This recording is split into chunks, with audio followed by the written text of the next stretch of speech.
You're listening to a Roddenberry podcast. Is it just me, or does everything seem to have a slightly purplish tint this week? While I ponder that, guess what? It's Monday, it's 7 p.m. Pacific, 10 Eastern. You are there, we are here, and of course that means it's time for Mission Log Live. I'm Charlene Schmidt. And I'm Ashley Victoria Robinson, no longer coming to you from a gray amorphous blob, now coming to you from the Purple Enterprise, as we can all see. Tonight, we continue through Star Trek Lower Decks' 5th season with episode 7, or if you actually know ASL, a nice, respectable 7, Fully Dilated. So click the Zoom link or give us a call at 669-900-6833. Earl is prepping the Earl Green Room for your stay, which we promise will not be a full year as long as we don't spill all of our drinks on the console, she said, with a prop in hand. I brought the sippy cup just for this purpose because I thought it would be cute to make a really complex drink. And then I thought, you idiot, don't do that. Look, I live in California, so at any point we could have a full earthquake and something could go really wrong. But that just keeps things exciting here in Mission Log. So just again, click on the Zoom link or give us a call at 669-900-6833. And say hi to Earl. He's the very best in there. Who else do you want to talk to? Very nice. Yeah. Let's say hi to our crew who are joining us in the chat. Let's say hello to David Takechi and Mark and Rudy, Jessica Lynn Verdi, Dave Taylor. Hello, everybody. So nice of you all to join us. Good to see you all. And let's remind everybody that this is the last week we are simulcasting Mission Log Live on Facebook. So if you've not already migrated over to YouTube, this is going to be the time to do that. That's where all the cool kids are hanging out from now on. And you know you want to be among the cool kids. So be a cool kid. Let's go. I like that we're using bullying tactics as a tech solve. That's very Federation of us. Well, I mean, there was a little bit of gaslighting in this episode, so a little bit, just a little bit, just a little bit of bullying tactics we're using. Like, go be one of the cool kids, darn you! You know you're one of them. Anyway, let's tell everybody what's going on Roddenberry Podcasts this week. Genealogy dropped a really fun episode today. I was listening to it before coming here. We go back to the Old West in Sundance and the Black Widow, so check that out. There is no new Mission Log Prodigy this week, but stay tuned because we're going to have a special supplemental coming up this following Tuesday.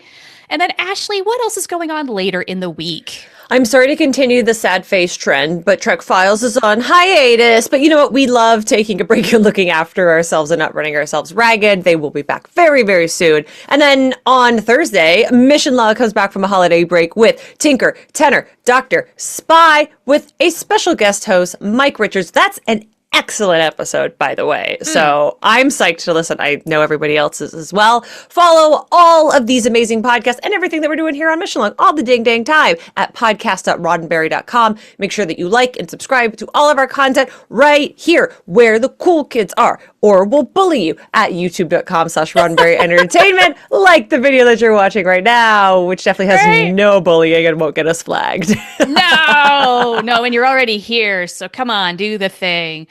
Well, how about we jump into the recap for this episode? It's called Fully Dilated, and it's episode 7. So here we go. Hey, you remember those dimensional fissure things that were happening earlier this season? Turns out they're still happening, and the Cerritos has been busy closing them up this whole time. But before they can close up this one, a Purple Enterprise D has left a piece of technology on a nearby planet. Normally, the senior staff would investigate, but it's taquito night, so the ship's lieutenants are going to go instead. This sounds like the perfect opportunity for Tendi to prove to Captain Freeman that she is the right person for the senior science officer position that's open on the Cerritos.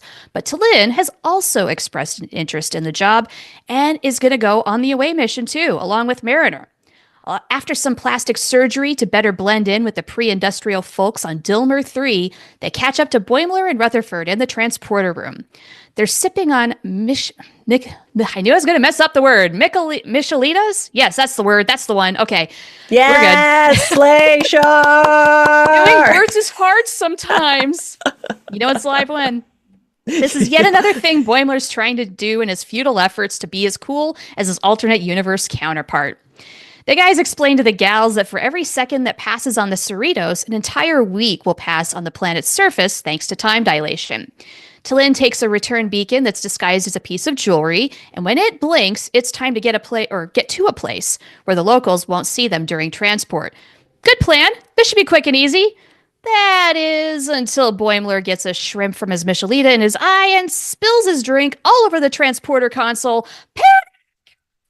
Meanwhile, on the planet's surface, the away team's attempts are not at all looking suspicious, but yeah, immediately one of the locals gets suspicious. His name is Snell. He catches up to them while they're at the shuttle crash site where they discover among the wreckage a purple head. It's Data. T'Lyn distracts the locals with her juggling skills, which apparently she just discovered that she had, but it works. Jump to 4 months after the away team's arrival, and they've taken residence at an abandoned house near the crash site. The reality has set in that they're not leaving anytime soon, and Mariner likens their situation to when Picard lived a whole life in a matter of minutes due to a probe. Then it hits her. She should be building her own probe life with this time. Time to go speed dating and stop snooping around, Snell. Meanwhile, Tendi has been beefing up her away mission resume by studying the indigenous plant life, and T'Lyn has been busy with a windmill, an impressive one at that. Not to be outdone, Tendi creates a hand-cranked generator in the house's attic and activates Purple Data's head. She brings Data up to speed on the situation they're in, and Data offers to help Tendi with her studies so she earns the promotion she wants so badly. At the bar, Mariner's hopes for finding a soulmate come up short when she accidentally horns one of the patrons in the eye and lands herself in the local prison. Things aren't going so well for Boimler and Rutherford either. Both took off their uniformed tops to wipe down the console, but the fabric only absorbed the absorbent stuff, leaving a thick goo behind.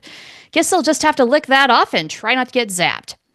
Jump to 7 months since arrival. Our away team's homestead is flourishing, and Tendi stabilizes Data's power supply with a hydroelectric power, which is being generated nearby.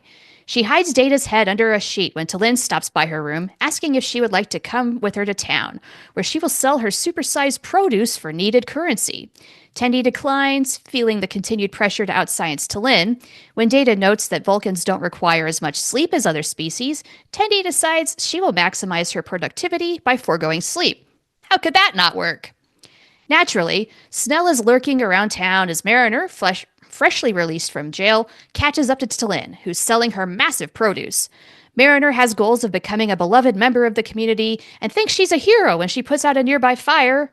Only that was the town's eternal flame used to ward off dark spirits. Oops. Back to prison she goes. Jump to 10 months since arrival, and Tendi's working around the clock on building a transporter now. She needs power-boosting minerals, so she pops Data's head into a satchel for a shopping trip, where she sees T'Lyn selling popular and effective beauty products that have made them all rich.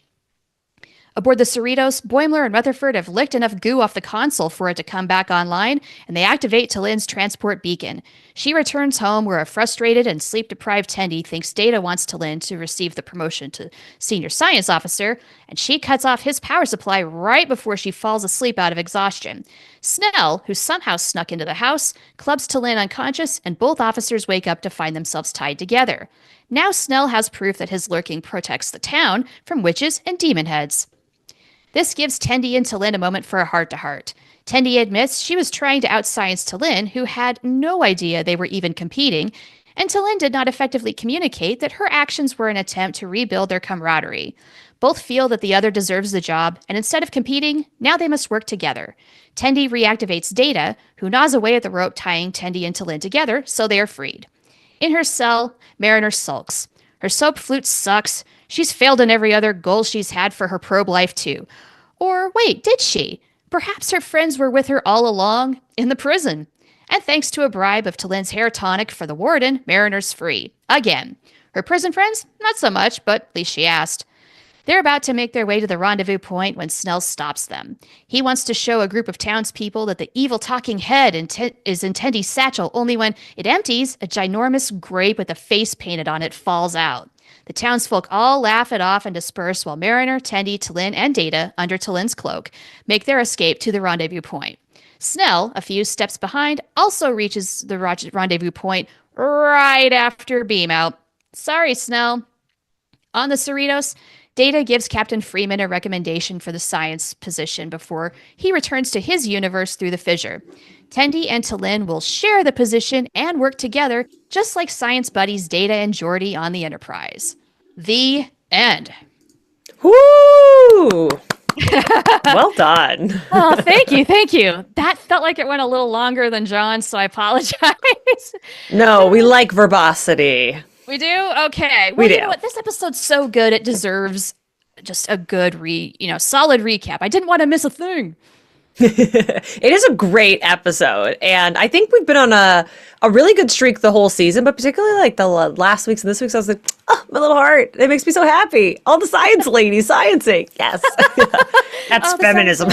All the science ladies. Yes. All the science ladies. Yeah. Put on a Hey, t-shirt. Undercover Girls Trip. It's a good time. Yeah. This is a fun episode. I really like it. And I have a question for you as well as our audience at large as we go into the discussion here.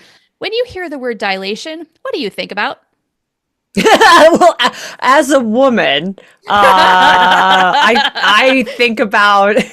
I think you got to get to 8 or 10 centimeters. That's Something like that. I think about childbirth immediately, and maybe I should give them more credit for the title because I was like, "That's a fun name," and now you've made me think it's cleverer than I thought. Well, certainly childbirth comes to mind. Also, if you've ever had your eyes examined and had your eyes dilated, Oh, I hate I that. thought of that too. Yeah, it's the worst. It's almost as bad as the puff of air, but the puff of air I think is still very bad. Oh, that's still king. That is Yeah. the worst. 1,000%. Yes. All right. Well, any thoughts you want to share from the get-go before we go to our first caller? I just really want to ask, why does Rutherford have a beard now? I think I have expressed my frustration with the beards, and now that both of the guys are doing beards, my poor heart. I'm so upset with what's going on right now. So what you're saying is you really want both of them to shave. I do. I need it in my soul. So when he had his head turned, I was like, okay, something interesting is going to happen. When he turns around, it was the beard, and I was like, no, why a beard? Like a Kramer reaction to it. I'm so done with the beards. Oh, honestly, I find it hilarious that Rutherford's is growing and he's getting compliments, and of course Boimler is not. You know, that's funny because Boim's look has been a little. There's been moments where it's not been good. Let's be honest. Scraggly. Yeah. It's giving like my first boyfriend when I was 16, for sure. Yeah, for sure. Indeed.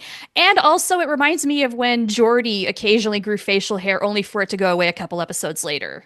I just feel have like to that's what they're say, going for. the greatest injustice of all of Star Trek is asking anyone attracted to men to think that Geordi couldn't get it, that Geordi has no game. He's so good looking, he's so smart, and at the end of, not to jump all the way to the end of this episode, but when Mariner was like, I would go back for Geordi too, and I was like, I would go back for Geordi too. The Geordi love is so cute in this episode, despite the fact that he is not featured in this episode. 1,000%. Well, with that, how about we go to our first caller of the night, and that is Brandon. How is it going, sir? And what have you got to say about this episode? Hey, you guys. Well, I thought it was really great news if you like verbosity that I'm up next because Yay! I know, our resident scholar. I really okay. One of the first things that I thought as I was watching this episode, it struck me almost immediately, was that micheladas sound entirely disgusting, and the way that they animated them somehow made them worse. Like, Do you think it's worse than the idea of banana hot? Yes, I think it is way worse than banana hot. Absolutely. I would eat Bold. 9 hot bananas before I would even take a sip of a michelada. Yeah. Whoa! That's a Absolutely. bold. That has to be Absolutely. a toll. Wow. Especially if you've got all of those skewers in there, with which T'Lyn was right, very ostentatious, with all of the shrimp, which, as best I can tell, is not actually necessarily a part of micheladas, but I don't know. It's What add is a it to the- michelada? What is it? Do you know? Is it a real Yes. thing? I looked it What up is on it? Wikipedia because I was like, is that as gross as they made it look? It says a michelada is a Mexican drink made with beer, lime juice, assorted sauces, often chili-based, spices, and chili peppers, served in a salt-rimmed glass. Other optional ingredients are Maggi sauce, soy sauce, tagine, Worcestershire sauce, chamoy powder, don't even know what that is, serrano peppers, or clamato. So what I'm taking away from this is we're all too white to be able to handle this drink. I think so. It's just It's a lot of sauces. it's a lot of sauces. It's Yeah. like if the door of my refrigerator just broke and all of the things ended up in a glass. that And then had a you salt put rim. 10 cocktail swords and we're like, it's a Yes. cocktail. Yes. Drink up, guys. One of the things that I noticed, it actually didn't occur to me until towards the end of the episode, was just how Snell was a really good send up, I think, of this is all capitalized, by the way, obnoxious Mark Twain from Times Arrow.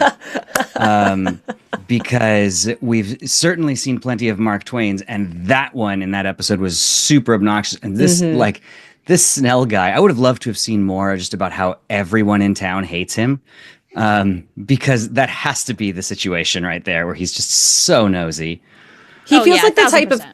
he feels like the type of character that if this were not season 5, I'd be like, oh, we'll see him again in a season or maybe 2 from now to see if he's still that miserable or if he's turned his life around. Yeah. I actually feel like you've accidentally segued very well, Ashley, to the point that I was thinking of with this whole episode, which was that I felt kind of like this episode belonged earlier in the show. Oh, yeah. Because I did like the Science Girls trip, but I felt like what we got from it this time was really sort of like we could have dug deeper because we've already got this sort of surface stuff from them, right? Like the competition between the one-sided competition that Tendi was having with T'Lyn. I was like, well, I feel like if they didn't know each other, I'd totally be on board with that. I'd be like, okay, yeah, I get that. But at this point, I'm like, well, let's dig deeper. Like we've touched before on like use your words and talk to your friends and be yourself and work together. So like what could we do more here? Because I loved the crazy science that T'Lyn was doing. Oh yeah. It was just it would just with her just popping in every so often with some like agricultural marvel that she had conjured was really cool. And I just felt it didn't click over much for me with what I was like, we could do so much more here. I don't know. I find that sometimes is a fault of adult animation where they struggle to understand how much like overarching narrative you want versus how much you want that Simpsons quality of like when Bart turned 11, I had a personal meltdown because he's always 10 and I'll fight anybody about that.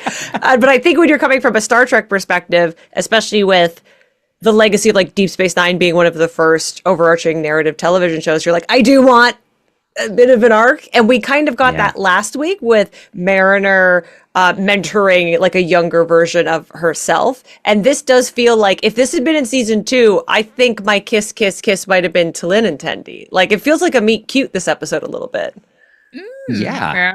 Yeah. I agree. And I think if it was earlier in the show, we would also probably have seen, if they didn't specifically want to make it the Science Girls trip, as they were saying, then I feel like it almost felt like Mariner's storyline was kind of written for Boimler. Because Boimler has always been the character who has watched all of Star Trek and is trying to relive episodes. Wow, you blew my mind. Also, Boimler is the whipping boy of Lower Decks. He must suffer, and he usually gets the brunt of it. He does have an O'Brien action figure in his room, so it's his fault. Yes, but O'Brien was the finest officer in all of Starfleet. Yeah, so that's a freeze frame that people can see. The last time we saw him in his quarters, there's a little shelf in the background, and it's Kirk in the green shirt, or maybe Mirror Universe Archer, you never know. It's Spock in the red uniform, and then it's Miles O'Brien holding like a gun or a tool on the end. So I love that. Yeah, I mean, he's. I think in the universe, isn't there a statue to him for being the most important person in Starfleet? So the fandom, That's what it is. It makes sense. Yeah. Yeah. So you make a very good case for why this episode should have happened maybe a couple of seasons ago.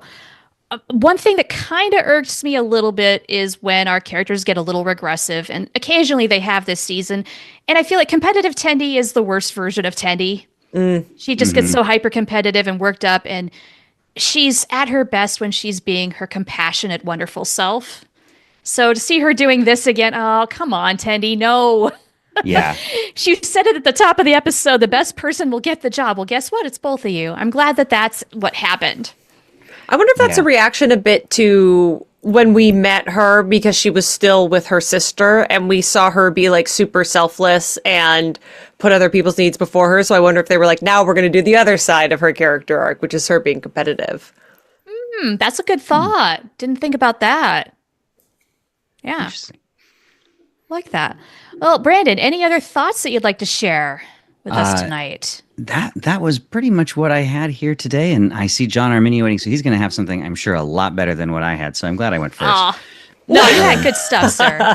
As always. That's how John makes everybody feel. I know. Well, thanks thank for you having so me. much. Yeah, thank you so much for stopping by, and we shall see you the next time. Bye, Brandon. Absolutely. Take Bye-bye. care. All right, pressure's on, John. Welcome to the show. Yeah, I'm getting hyped. Yes, you are. Yeah, pressure's on. You know, I do see definitely the point that maybe Boimler could have substituted for Mariner here, but I think one of the things that makes Mariner a good spy, and she doesn't have stealth, which is sometimes or most of the time a key component to spycraft, but she has supreme confidence. And so when somebody questions her cover, she can be like, no, you're the weirdo. I'm normal.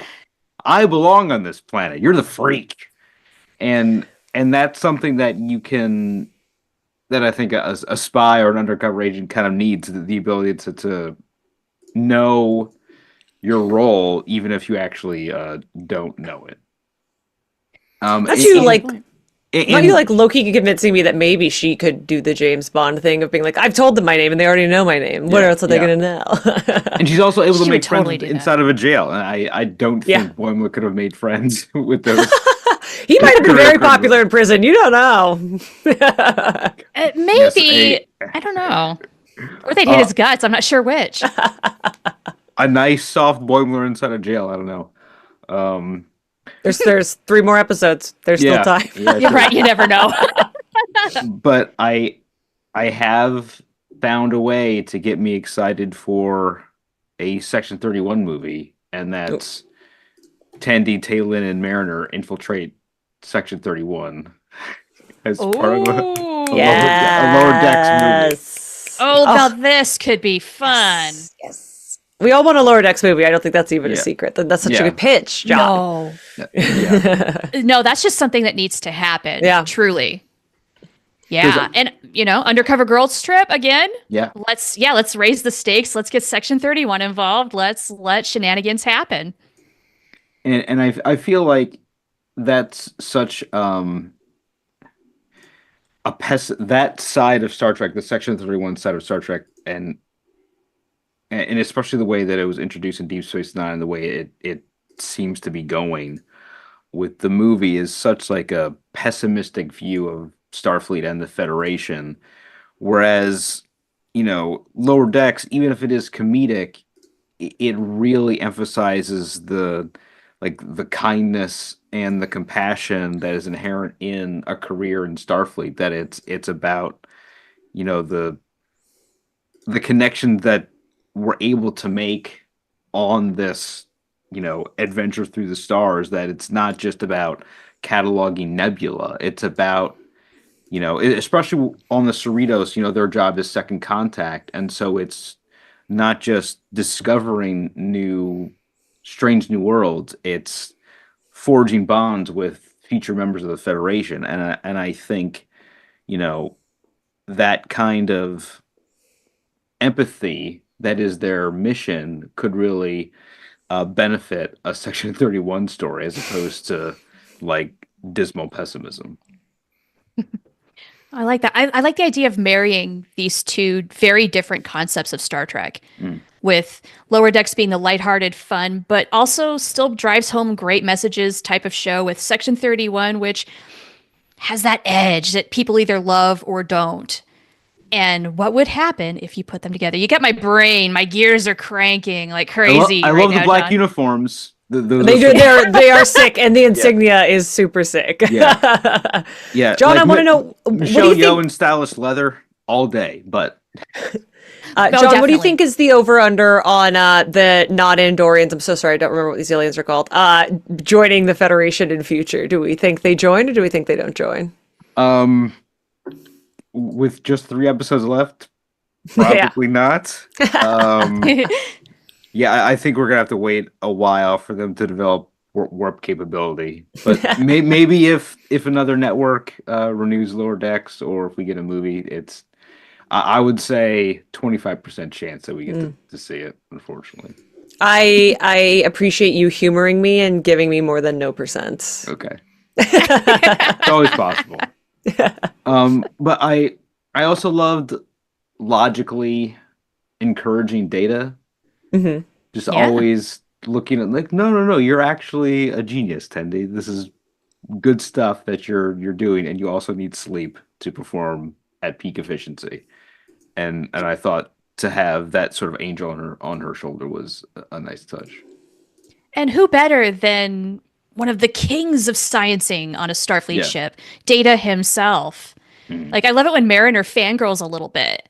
She's like, yeah, you're kind of famous. I think about you all the time. You're so cool. Yeah. But also, like, what intelligent use of Brent Spiner as an incredible actor, because his speech at the end where he's like asserting that they should both be the science officers, you're like, wow, if this could be less sincere and more trite if it was a less good actor. But he finds like the real humanity in that speech, and you're like, oh, this is cinema. It's not just a cartoon.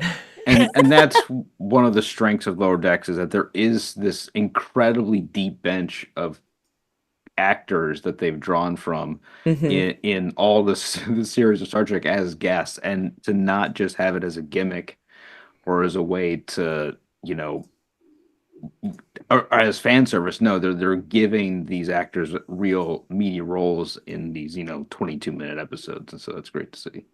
Most definitely. What did you guys think about it being Data? Once again, another Brent Spiner role in the realm of Star Trek. We've seen so many incarnations of Sungs and Datas. If you had put on paper, let's have Data back again, I think, okay. But you know what? The way that Data is used here is so clever and so wonderfully done. It's such a delight. Yeah. I think that's the story of Lower Decks. On paper, bad idea. Execution, love every second of it. Oh, but see, John always says something where you're like, well, the episode's over. We can't do better than that. Yeah, that's We've it. That's the nailed show, guys. it. Yeah, well said, John. Well, is there anything else on your mind tonight? Just that licking shrimp guts Ugh. from a computer console might be the grossest thing I've ever seen in a cartoon. Honestly, the only thing that made it worse was knowing that the guy who's normally operating the transporter doesn't wash his hands. Ugh. Yeah. Mm. Gross. And apparently it smells. That's some like I don't wash my legs in the shower kind of behavior. Yeah. Terrible. Terrible. Absolutely terrible. Well, thank you, John, so much for Thank you. coming on the show. And of course, I think you met up to the hype. You're 1,000% on point every week. My humble thanks. It's always a pleasure to get to talk to you. Thank you. Pleasure to talk to you. All right. Bye, John. Take care, buddy. Well, how about, since we are at about the midpoint, we do the ad break before we head over to our next caller, Chris, and we're going to talk about the Mission Log Patreon because it's awesome. It's amazing. The Discord, first of all, I famously lurk there, so only say nice things or I'll tell on you. There's a little something there for everyone. Foods, felines, and fun. I feel like John wrote that. I did. Well, it's a very good John impression. There's always something happening and all the live channels we had. International chat 2 episodes ago. That was really, really fun. Twilight Zone's happening. Mission Log After Dark is happening. It's exactly what you think it is. It sure is. We know how to have a good time. Yeah, exactly. What else is going on there, Shar? We got even more. I do the Zocalo, sometimes with Norm, sometimes not, on Fridays whenever he can join me. And we also have Kontiki, which is Wednesday nights. That is general convention talk, gets-togethers, or just random, generalized chat, whatever's on people's minds. You just go in there and you hop with some friends and you have a good time. And then we got to talk about what happened a little bit earlier today, because our bud Mark started the Battlestar Galactica watch through today on the Discord server. So now's the time to get on that action. It starts at 6 p.m. Pacific. It's the perfect lead-in to Mission Log Live. And so we hope you'll join for all of that. I mean, it's not a whole heck of a lot of money to get into the door, and so much happens all day, every day in that Discord, whether it's the text chats, whether it's the voice chats and the video chats, or who knows? I mean, last week we had a fun little holiday thing going on. I'm not sure if we're supposed to talk in detail about it, but it was really fun. We had a great spoilers. Yeah, but I mean, if you weren't there, you missed it. So you don't want to miss out. Go to patreon.com/missionlog, and you're going to catch me. You're going to catch Ashley. You're going to catch a lot of the people who regularly call into the show, and so many more awesome people there. We really are a fun community. And it's great. We have thoughtful discussions. We have nice discussions. It's not like the rest of the internet where it's just, I'm right, you're wrong. Meow, meow, meow, meow. No, it's not like that. No, it's a lot more thoughtful and interesting than that, I'd say. Yeah, for sure. Yeah. Okay. Yeah. Well, ad break over. Now that we've gotten that out of the way, let's talk to Chris. And I see that there are some birdos in the back there. Yes, the birds are here. The birds have been here since like week 4 because I'm lazy and I never change my Zoom background. But you are color coordinated with the clothes today, and it's genuinely impressive. Truly. Yeah. We got the matching little turtlenecks. Yeah. Yes. Brandon took a lot of my stuff, and I agree with him, and he said it very well. So we're gonna pivot. We're gonna pivot, and I'm gonna get on my soapbox, and I'm gonna defend micheladas. Guys, do it! Let's talk about it. Anyone who says they don't like micheladas has never had a good michelada. The canned micheladas you buy at the store, they're bad. They're terrible, okay? I have a friend, she makes her own michelada sauce. It is wonderful. I have one right now. That was going to be my bit, but I have to come in. Where's the skewers? It's really good. So yes, that's my soapbox. Micheladas are actually good. Come fight me on it. So what I'm hearing is we're all coming over to yours for micheladas? Yes, exactly. The big town is coming over. We're all going to have micheladas. Yes. Yes, my other thing to what I realized watching this a second time, there's a hidden tragedy this week. We learned in the beginning, Mariner says that she's going to miss taco night, or keto night. Keto night. Keto night. She actually missed like 50 because she was gone for a year. Oh. Kind of, yeah, in a way. It was 50 for her, not necessarily on the Cerritos. Yeah, Narnia time. But yeah, that was really all I had. But yeah, again, micheladas are good, and we will probably continue this discussion in the Discord. All right, I'm looking forward to this. And you know what? I've never had a michelada, so I don't know what I'm missing, but I'll definitely not get the pre-mixed stuff because that does sound horrible. No. Yeah, you gotta, if you can find someone who like makes it their own. Or you live in LA. LA-ish. Mm-hmm. Yeah. No, I'll put something in the Discord. I'll let you know. You should be able to find some stuff. All right. Chris is like about to come out here with a trench coat being like, you want michelada sauce? I got it. What kind do you want? Exactly. Well, what else have you got to say about this one here, Chris? Besides micheladas? Because I think we covered that. Micheladas, yeah. Like Brandon said, this does feel more season 1 tendy than season 5 tendy. But I'm glad they got there eventually. Mm-hmm. Like having them both do it was what I expected them to do, but that's also like the right answer, right? Is that we spent the time like developing these people as a sort of duo that to promote either one of them would not have been correct. So I'm glad that we got that, and that seems to be kind of the button we're maybe going to end on them, as we only have 3 episodes left. So I'm glad that's where we're ending off if we don't really dive back into them anymore. So that was nice. Yeah, I'm hoping they're going to be like the Geordi and Data of the Cerritos, and they'll work in harmony from now on. All right. Well, I see you're taking more sips of your michelada.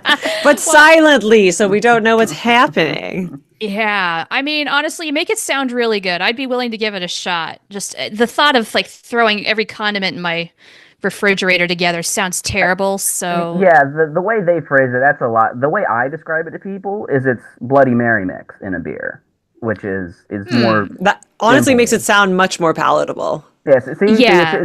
it's just got a bad PR. It needs better PR. That is such Needs an a better LA PR. thing. It needs better PR. that really is. Well, thank you very much for defending micheladas, Chris. It was very good to see you. Yeah, it's good to see And- you both. Yeah, thanks for calling in. Take Bye. care.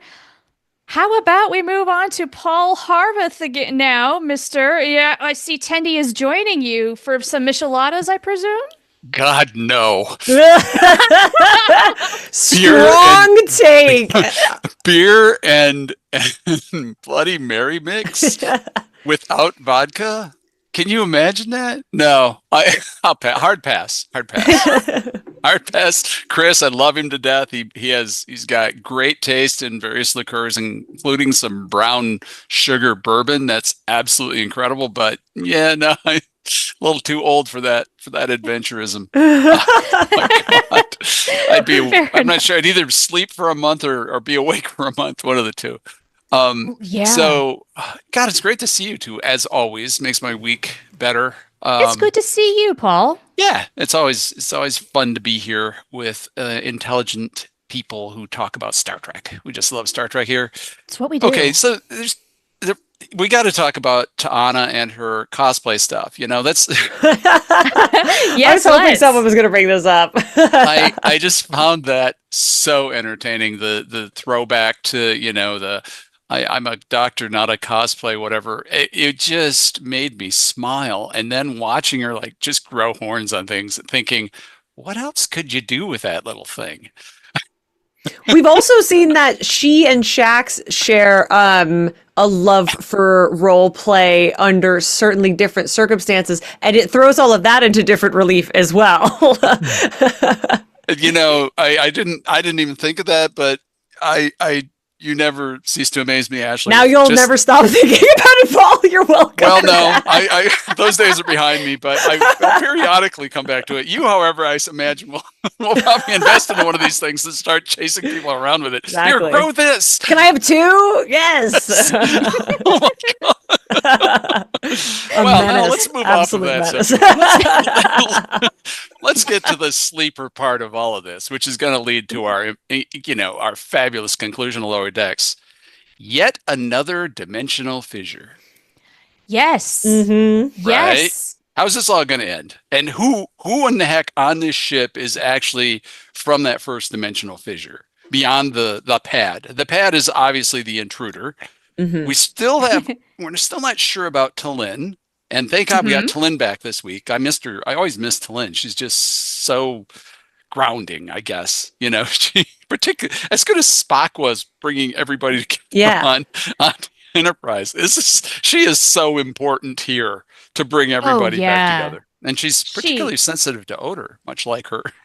Yes, I appreciated that callback. And she got her groove back in this episode. Like, I feel like T'Lyn didn't have a really strong outing for a while. And then she just comes roaring in this episode. And it's so much fun. The dialogue in general is really on point. There's some fantastic zingers, as Lower Decks is wont to do. But T'Lyn, of course, steals the show with that deadpan delivery. And of course, who better to invent a hair care product than a totally logical person going, this certainly isn't going to interfere with the timeline if we enhance their, need to look better. And then the whole conversation about the grapes and the melon and then Tendi being, that of course, when it's subtle yet always in your face at the same time. The show just amazes me. It's like how blatantly. Of course, it's our minds that take us in certain directions, but oh my word, it's a gem, and I'll watch these over and over for a long time. So it's exceptional. I think you really nailed my favorite moment of the whole episode is where they just decide that they're witches, because of course you would decide that a bunch of scientists from the future are witches, but it's still a really funny laugh out loud moment.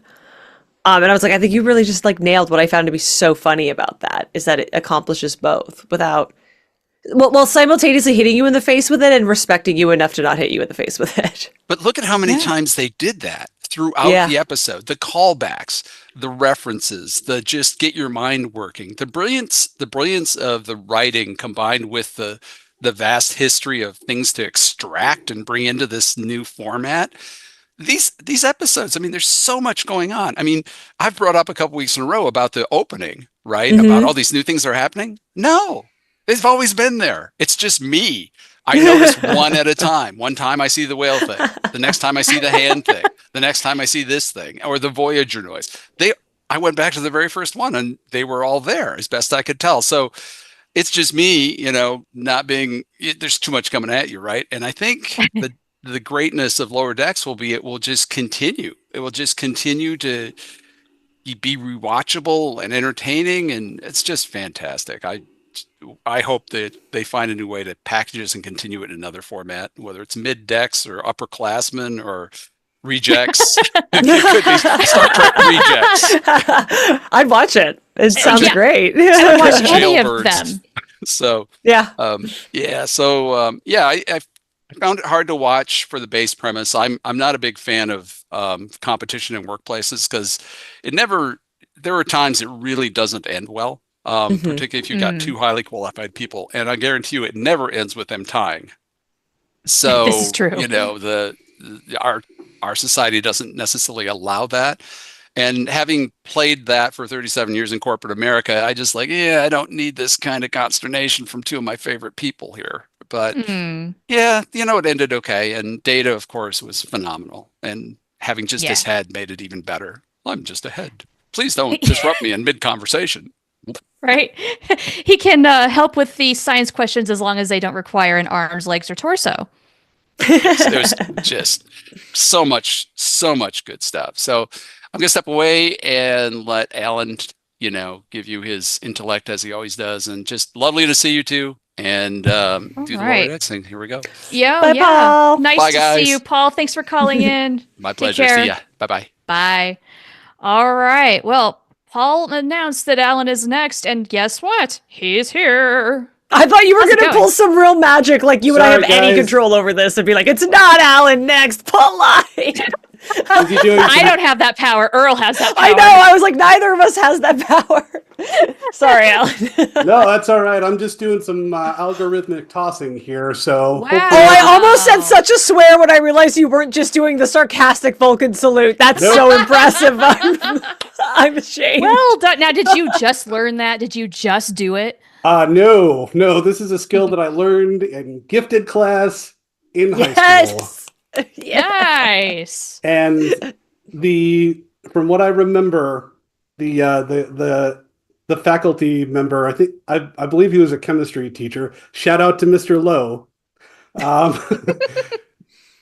He said that it was like one of the best, the greatest accomplishment he had that year was teaching me how to do this, because as my balls indicate, I am a klutz.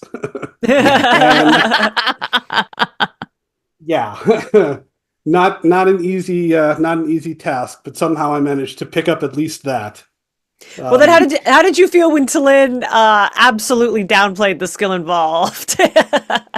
It was a bit of a hard pill to swallow. I was like, that took a week of in-depth practice. I'm still not very good at it. It's been 30 years. It's still impressive. It's not easy. Yeah, Some of us here can't juggle at all. Yeah, I've tried and had very mild success with it. Oh, I don't know how long ago, but it was a long time ago. Yeah, anytime I tried to go beyond 3 objects, I was toast. So yeah. So I guess, I don't know, in that situation, if it were happening in real time, like, would you feel like Tendi, like, grr, how dare she? A little bit, and maybe that's why I'm like, I'm kind of, a little sympathetic with Tendi in this episode, and mostly because I love the outcome that it the way that the thing developed, because I know that I think either Brandon or John had said that this might be an episode for a previous season. I was thinking this could have been the Halloween episode this year, because I was getting like, 50s B horror movie vibes from all of it. Like there is part of it that's kind of like, Salem witch trial vibes Definitely. going on. And you've got, if anyone is familiar with Mystery Science Theater, there's kind of the brain that wouldn't die scenario going on. Yeah. Although true to Lower Decks, in this one, the brain that wouldn't die is Data, and he's perfectly lovely. He's not gonna. Very. He's not. He's not the scientist's ex-girlfriend who's there to torture him into madness. No, Tendy's gonna do that all on her own. I find it like moderately adorable that we're like, Data showed up, he was lovely. He's awesome. What are you gonna do? I know, could you imagine? It'd be so much funnier if the next Data appearance, especially if it's in like, I don't know, the Section 31 movie, if he's just a raging lunatic. It would be so funny if he wasn't just a perfect gentleman. I see. We've set our emotion chip to. Yeah, exactly. Now I kind of hope that happens, in all honesty. Roddenberry, make it happen. And Tendy's and in this episode, she's like, "Stop sassing me, Data." Yeah. Yeah. But Man. I major kudos to Brent Spiner for pulling it off and stepping right back into 90s era Data. And Yeah. I loved that everything was purple. I think to me the existence of a purple universe suggests that Prince is really big there, and I'm all for that. Oh, I didn't think about that. That makes it even Cosign. cooler. Yes. Yeah. That begs a question too. If there's a purple tinted universe out there, does that mean there's a red tinted, blue tinted? Yeah, like is there the whole Probably. rainbow and there's like more dimensions? I really hope before the season and the series is over, we see more of that. I wanted to see it all converge now. Well, and I remember like seeing somewhere, probably somewhere on YouTube or something, like outtakes or screen tests of the makeup process for Data. And they tried like a whole bunch of different combinations before they settled on the gold with the yellow eyes, because it seemed like the least horrible option in a way. Like this is the one that's going to be the least freaky for people to, sit with week after week after week for him. But that's also fascinating because that like follows directly on the coattails of Leonard Nimoy's makeup as Spock, right? Like it's the green undertones, and you're like, wow, color theory. This ain't your daddy's science fiction show. We really think about our characters' appearances. Exactly. What's going to look good with this uniform? Yeah. Yeah. I like Paul Wright's suggestion. Maybe we do a bubblegum pink universe before the season's up. That could be fun.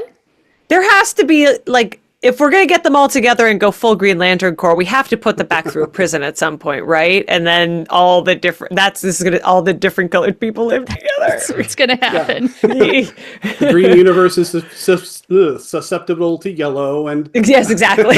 Yeah. And they've all got their own vibe to them. Doesn't work We got to on know wood. it all. Love that. Well, Alan, any other thoughts on this episode? Oh, just again, just the whole vibe of it was awesome. Everything going on with Tendi and T'Lyn resolving their differences at the end was sweet. Boimler and Rutherford, the brief flashes right back to them was like just perfect timing for what was going on. Mariner finding her family in jail. Sometimes I guess my my John Arminio quote to leave you on is sometimes the guy in the jail cell next to you is the treasure we found along the way. Love that. Fantastic. Well said. Well said. And, we haven't even mentioned one really important thing that happened in this episode, and that has to be the soap flute. Well, Yeah, you guys are lucky that I never learned the recorder. Okay, I am so glad you mentioned that because the moment she starts screeching on that thing, it immediately gave me flashbacks to 4th grade music class where the whole year we played the recorder. that's a Hot crime. cross Honestly, buns. you should just teach kids piano because that's useful. Hot cross buns all the way Yeah. down. Oh, When the for Saints go months. marching in, whatever. Yeah, Our respective national anthems, I'm sure. I'll never forget.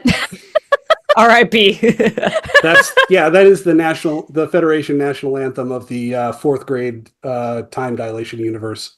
What do they play on Picard Day? Ooh. Frere Jacques. Yes. Yes. Which And I with think that- is better. I give you Cherie. Bye, Alan. All Have a good right. one. Thank you, Alan, for Bye-bye. calling. Good to see you. Take That's care. possibly my favorite Cherie intro we've ever had. That was so There cute. we go. Yay. Hello, Cherie. How are you? Hello. Doing all right. Oh, you can see my boyfriend. He's phasing in and out of existence. Hi, Oh boyfriend. my. He waves hi from behind the oh, I forget that guy's name. Because it's Your not glasses important. are spectacular as usual. Thank you. Yeah. So yeah, I love this episode. I can never have too much Data. I love Data. He was one of my first crushes as a child. So Correct. Nice. can never have too much Data. Although I agree with you that it is a crime that they decided that Geordi wasn't also sexy. I mean, we're not Definitely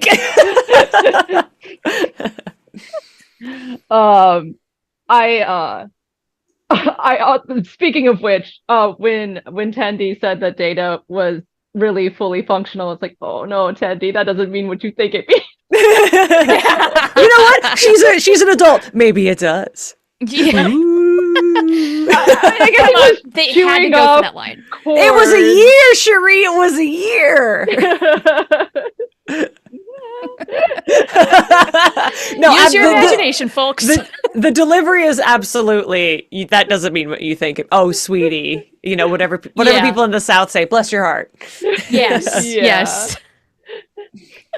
But I agree with Alan. I feel like this was like perfect 90s era Data, which is why I feel like maybe if it had been kind of like more like Picard era Data, it would have been sort of oversaturation or like another Soong. But like this was like, I feel like he even, I don't know how to describe it, and maybe it's just my imagination, but I feel like he even sounded like TNG Data.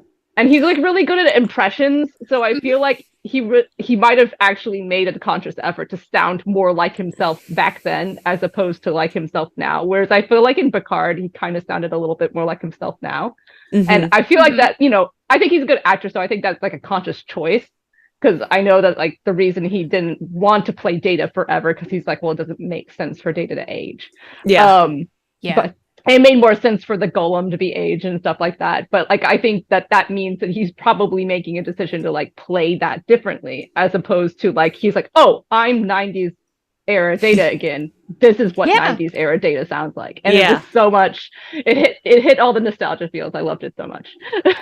Same. I hard agree. He absolutely tapped into that TNG Data mentality and hit all those right notes to make us just like to transport us there. And it makes sense if he's on the Enterprise D and that's still a thing in the Purple universe. Well, Purple Data's head is going to kind of be like that. And I thought it was a fantastic choice on Brent Spiner's part. Yeah. Cherie, did you know that it was going to be Data's head pretty early on? I watched this episode with Jason Inman, and he was like, "It's Data's head. They're going to find Data's head." I did not. I was fully surprised, and I mean, like, I was saying the other episode that I was really hoping that they were going to start with the cameos because I was promised more cameos. And I'm here for the cameo. Everything I could have asked for, like aside from the other cameo that I know they're already having, because if they didn't have that one, it would be a crime. But this one made me so happy. I have no notes. Great cameo. 10 out of 10. Yeah. I want you to rank all the cameos at the end of this series, like all 100 and however many of them are. Speaking of ranking, I loved that they mentioned Carbon Creek because that's easily like one of my like top 5 Star Trek episodes of all time, not just Enterprise, but of all time. I love that episode. Ooh. I would watch an entire series of Vulcans trapped in the 60s. I want that TV show. Honestly, same. Big same. It'd be all right. Yeah, I want to know what happened with Mistral when he's just like wandering around on Earth, being like, "Yeah, let's do this." Right?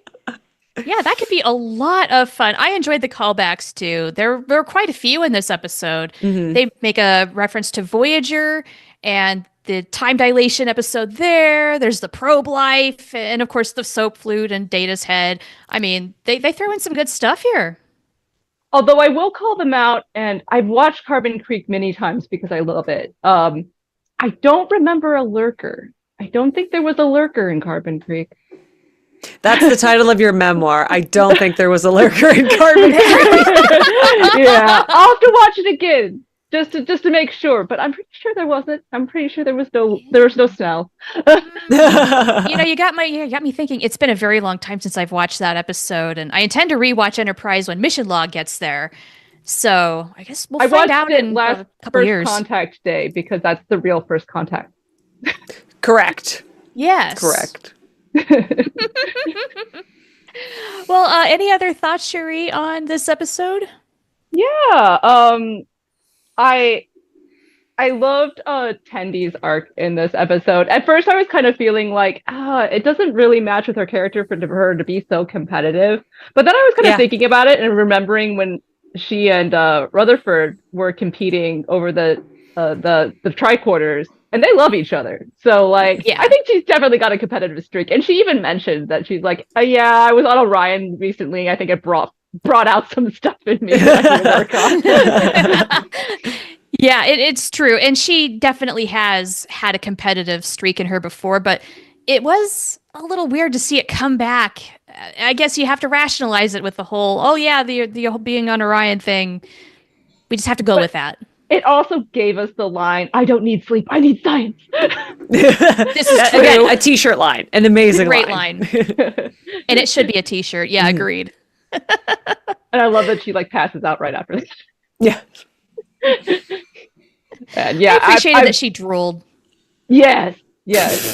I've definitely also been Tendy of like one-sided like competition with somebody. So like, if everyone will not admit that out loud, they're just lying. we've all been Tendy in this instance, unfortunately. Yeah. When you really, really, really, really, really want something and somebody else is standing in your way, dang it, you know what? Tendy, she's just going to solve it with science. Mm-hmm. She must. Yeah. I had someone any other all throughout college who was like that with me. She had no idea. Oh, wow. Well, if you're out there, friend, and you're listening now you know. Nice. Any other thoughts, Cherie? Oh, that's it. I'm just so happy to see Data again. I'm looking forward to the other cameos. I'm looking forward to when you rank them now. Yes, exactly. Yes, I can. That'll be a great time. Do that with the wrap up. All right. Well, thank you so much for calling in, Cherie. It's good to see you as always. Cherie. Take care. Bye. And Ashley, before we go, any final thoughts that you want to say on the episode?